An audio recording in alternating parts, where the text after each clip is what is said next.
بسم اللہ الرحمن الرحیم۔ شریعت اسلامیہ کے نزدیک ماہ سفر بھی دوسرے مہینوں کی طرح ایک مہینہ ہے۔ ایام جاہلیت میں اس ماہ سفر کے بارے میں جو تصور تھا کہ یہ نحوست کا مہینہ ہے، اسلام نے اس کا رد کیا ہے۔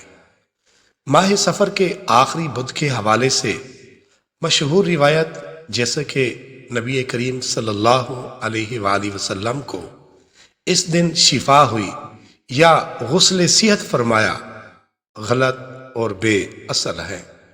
یہودیوں کی طرف سے رسول اللہ صلی اللہ علیہ وسلم کی بیماری کی خوشی میں منایا گیا دن ہونے کا نظریہ بھی بے بنیاد ہے۔